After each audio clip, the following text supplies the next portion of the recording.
Iran believed it had discovered a weapon against which no superpower in the world possesses a clean answer.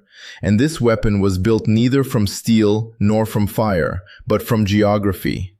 Not a missile, not a drone, not any new weapon system showcased at a military parade, but rather a narrow water corridor, the Strait of Hormuz. For decades, Tehran stood at the entrance of this bottleneck and calmly, persistently, and with absolute conviction, told the world that this was its final card. If Iran closed the strait, the global economy would suffocate. If Iran closed the strait, America would be forced to step back. If Iran closed the strait, every country needing oil would come to Tehran to ask for permission to survive. That was the logic, that was the threat, and precisely why it worked for so long. Not because Iran constantly had to close the strait, but because the entire world believed it could do so at any time. In February 2026, Iran finally played this card. Yet, what Tehran had not accounted for, what its strategists did not model, and what its generals apparently never seriously prepared for, was the reaction of its own neighbors. In the moment Iran closed the strait, those neighbors gained something they had not had before: political authorization to permanently destroy Iran's most important pressure tool. The United Arab Emirates did something from which Iran may never strategically recover. They fired no missiles and sent no tanks. They did not invade. They opened a pipeline, and with that decision began the slow but potentially final dismantling of the most dangerous card Iran ever possessed. To understand why this step was so significant, one must start with the numbers. Before 28 February 2026, around 20 million barrels of oil per day passed through the Strait of Hormuz, about 20% of global consumption of liquid petroleum products. Around 20% of global liquefied natural gas also moved daily through this roughly 39-kilometer wide waterway. In 2025, nearly 15 million barrels of crude oil and condensates per day flowed through Hormuz, about 34% of global crude oil trade. 84% of these volumes went to Asia. China and India together received 44% of all crude flows through Hormuz. Japan and South Korea were critically dependent. This was not an ordinary trade route, it was a global lifeline. The International Energy Agency barely has language for what happens when all this suddenly stops, because the world has never truly needed such language. Iran's leverage always relied on the threat, not the reality. Then reality arrived. When the United States and Israel launched their attacks on Iran on 28 February, the IRGC responded immediately. The Strait of Hormuz was closed. Maritime traffic through the passage collapsed by more than 90%. Between 17 and 20 million barrels of oil per day effectively vanished from the global market. Some analysts describe this as possibly the largest single energy disruption in modern history. Shipping companies suspended voyages. War risk insurance became practically unaffordable or temporarily unavailable. Oil prices surged above $100 per barrel, and suddenly the entire world was searching for an answer to a question that previously existed only in war games. Is there a way to move this oil without passing through Hormuz? The answer was yes, but only partially.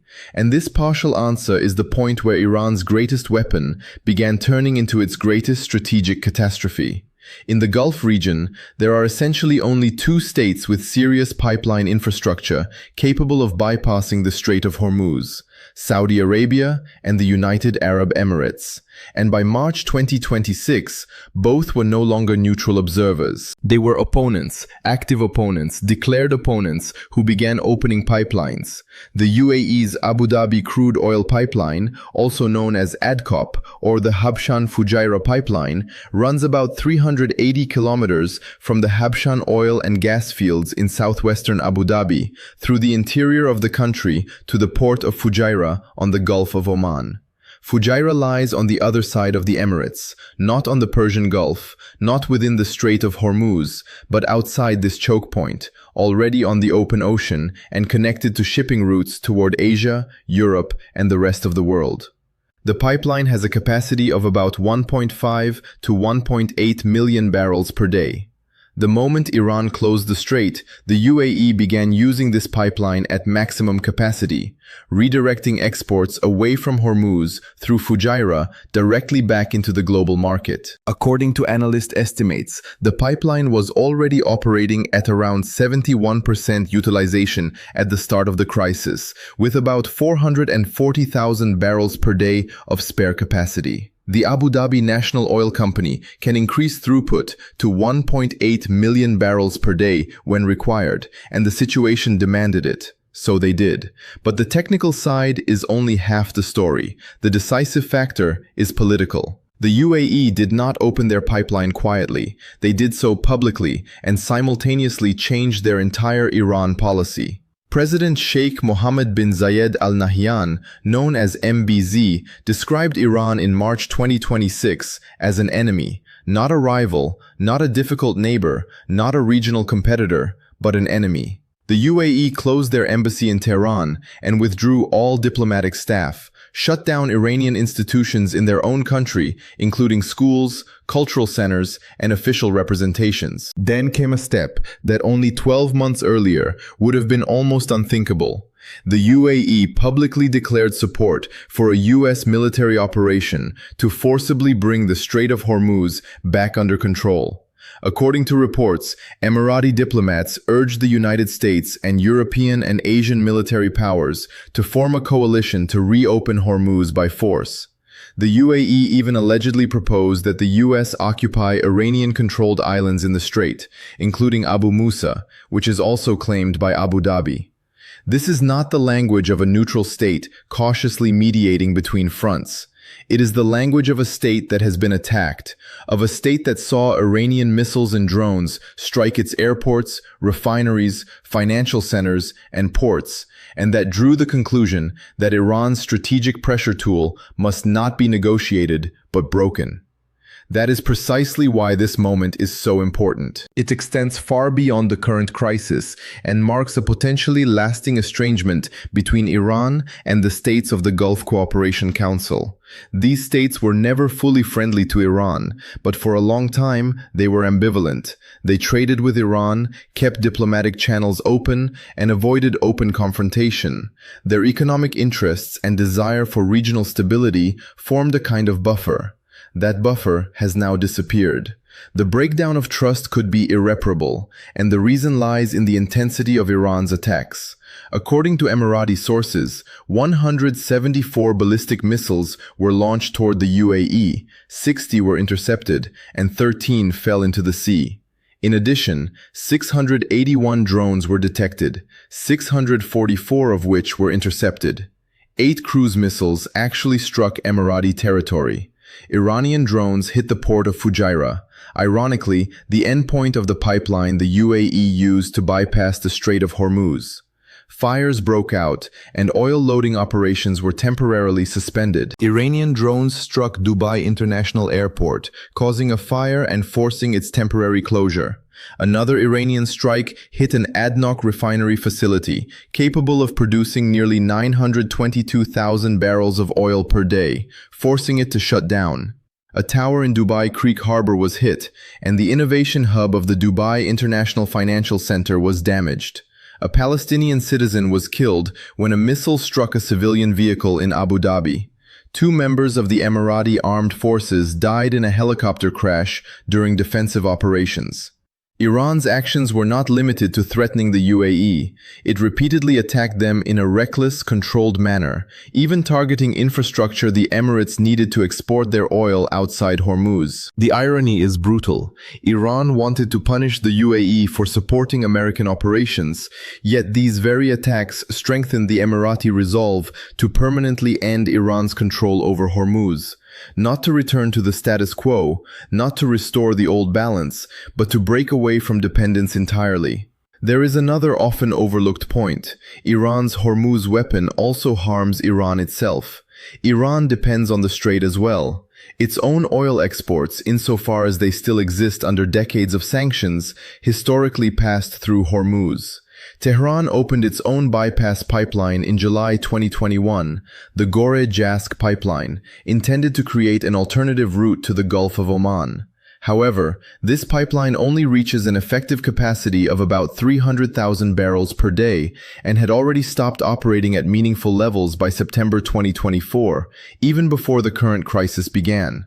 The Jask bypass is therefore not operational at significant scale. This means Iran closed the waterway it also needs in order to pressure countries that actually have better alternatives than Iran itself. The strategic miscalculation is enormous. Saudi Arabia's response further amplified the effect of the Emirates. The Saudi East-West crude oil pipeline, also known as the Petroline, runs about 1,200 kilometers from the Abqaiq processing center near the Gulf Coast to the export hub of Yanbu on the Red Sea. In March 2026, Saudi Arabia pumped around 7 million barrels per day through this pipeline, compared to about 2 million before the crisis. Its official capacity long stood at 5 million barrels per day, later expanded towards 7 million. Saudi Arabia reached and maintained this upper limit. Together, the Saudi and Emirati bypass pipelines provide an available capacity of roughly 3.5 to 5.5 million barrels per day, with Saudi Arabia at times reaching the upper range. This does not replace the 20 million barrels per day that previously flowed through Hormuz, not even close, but it is enough to continue supplying Asian buyers on a reduced scale. It is enough to prevent a full energy catastrophe, and it is enough to demonstrate something decisive. The world can function under strain without asking Iran for permission to use the Strait of Hormuz. Iran's response to this shift in pipeline strategy was predictable. It attacked bypass infrastructure. Iranian drones struck Fujairah, and Iranian attacks targeted pumping stations of the Saudi East-West pipeline, temporarily reducing throughput by around 700,000 barrels per day. Pipelines and pumping stations are static, high-value targets, easier to hit than moving ships, impossible to conceal, and expensive to repair.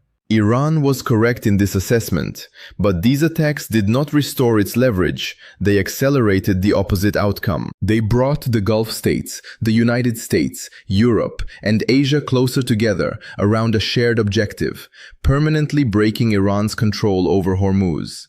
Every Iranian missile that struck an Emirati facility turned another diplomatic actor into an active opponent.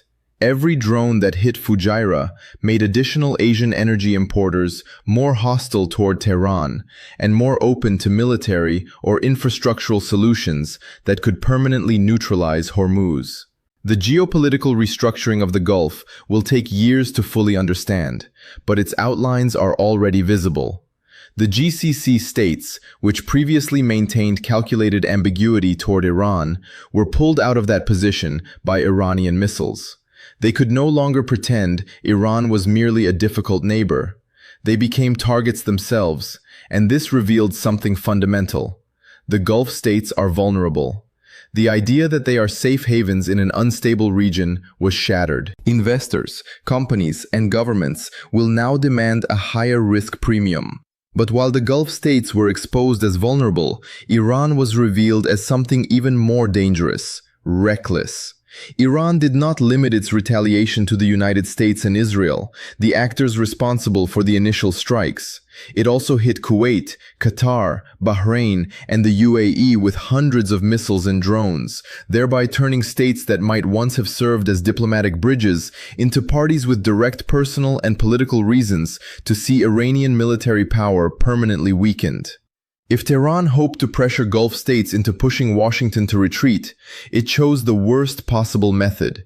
The long-term consequence of what the UAE is now doing is a permanent restructuring of regional energy infrastructure away from Iranian chokepoints.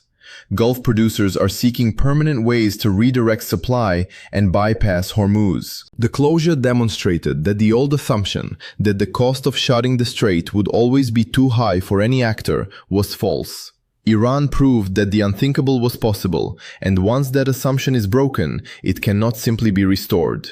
Gulf states, Asian energy importers, and multinational oil companies are now investing in infrastructure and partnerships that reduce dependence on Iran's geographic position. The concept of a 116 kilometers UAE corridor, a potential link from a Persian Gulf port in Khor-Fakkan to Fujairah on the Gulf of Oman, represents the most ambitious version of this long-term bypass logic. Whether as a pipeline or perhaps even a canal in the future, its strategic meaning is clear. Every barrel exported through Fujairah instead of Hormuz weakens Iran's most powerful lever. A bypass capacity of 2 to 4 million barrels per day would not replace Hormuz, but it would reduce the catastrophic power of a closure, transforming it from a global energy switch into just one important route among several. And that fundamentally alters the equation on which Iran built its strategy for 4 decades. Iran's plan was to weaponize geography. The plan of the UAE, supported by Saudi Arabia, backed by the US Navy, and welcomed by Asian states dependent on Gulf energy, is the opposite: to make that geography irrelevant. Not tomorrow, not in 6 months, but over years through infrastructure investment, new pipelines, alternative routes, emergency financing, and diplomatic realignment. Every pipeline pushed to maximum capacity, every new bypass route surveyed, every long-dormant infrastructure project suddenly funded, all of it represents the slow dismantling of the weapon Iran believed it could hold over the world indefinitely. Iran closed the strait to prove it was indispensable. What it actually proved is the opposite. The world is motivated, capable, and now actively working to make Iran less essential. The UAE opened its pipeline. Saudi Arabia pushed the petrol line to maximum capacity. Asian states searched for alternative routes and supply contracts. An international coalition formed around the goal of keeping the waterway permanently open. And Iran, having bombed its own neighbors, destroyed regional relationships, and sacrificed 40 years of carefully built deterrence architecture in a single strategic gamble, is now watching the world engineer its way around its weapon.